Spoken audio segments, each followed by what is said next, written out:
দর্শক, কুরবানির পশু জবাইয়ের পরে যে চামড়াগুলো থাকে বিভিন্ন এতিমখানা এবং মাদ্রাসায় সেগুলোই যাতে নষ্ট না হয়ে যায় এবং সংরক্ষণের জন্য কিন্তু আনসার বিটিভির যে সদস্যরা, গ্রাম প্রতিরক্ষা বাহিনীর যে সদস্যরা রয়েছেন, তারা কিন্তু বিভিন্ন মাদ্রাসায় গিয়ে এইভাবে প্রশিক্ষণ দিচ্ছেন। আমরা তেমনই একটি মাদ্রাসায় রয়েছি, সেখান থেকেই বিস্তারিত জানাচ্ছি আমি রাকিব ফেরদৌস।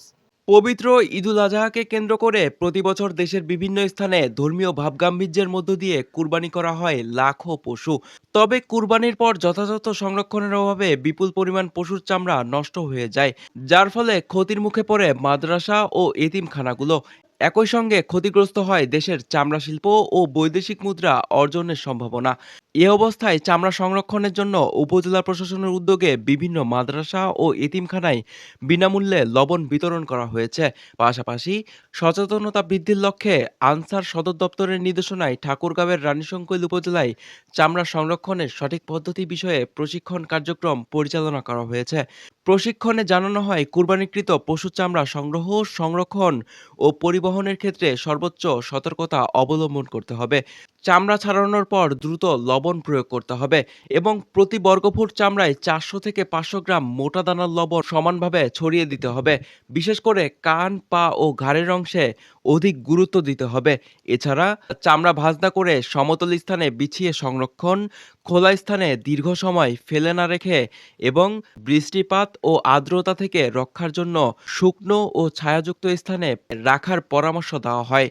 সংশ্লিষ্টদের মতে সঠিকভাবে চামড়া সংরক্ষণ করা গেলে একদিকে যেমন মাদ্রাসা ও এতিমখানাগুলো ন্যায্য মূল্য পাবে, অন্যদিকে দেশের চামড়া শিল্পের বিকাশ ও বৈদেশিক মুদ্রা অর্জনেও গুরুত্বপূর্ণ ভূমিকা রাখবে। আমি মোহাম্মদ আব্দুর রাজ্জাক, উপজেলা প্রশিক্ষক, রানীশংকৈল আনসার ভিডিপি।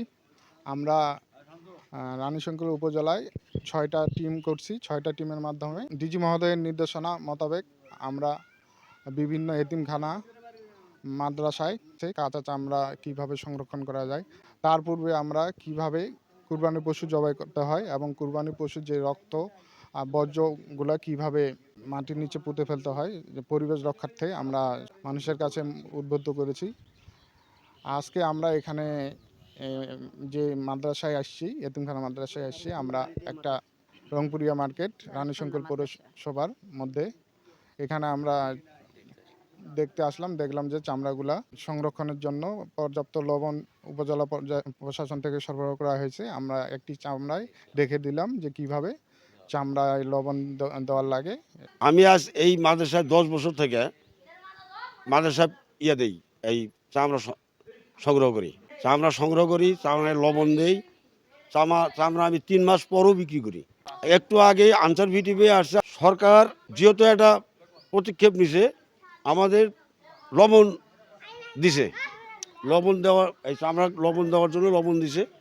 ওরা যেহেতু প্রশিক্ষণ আমাদেরকে দেওয়াইলো, বা ওই প্রশিক্ষণ অনুযায়ী আমরা আরও ভালোভাবে জাস্টিফাই লবণ দেওয়ার জন্য চিন্তা ভাবনা বেশি করবো। এটা যদি আমরা প্রতি বছর পাই, প্রতি বছর আরও উদ্যোগ নেব। কিভাবে লবণ দিতে হবে তারা সেই জিনিসটি দেখালেন এবং আমরা উপকৃত হলাম। আমরা উদ্দেশ্যটাকে আমরা সাধুবাদ জানিয়েছি এবং খুব ভালো লেগেছে।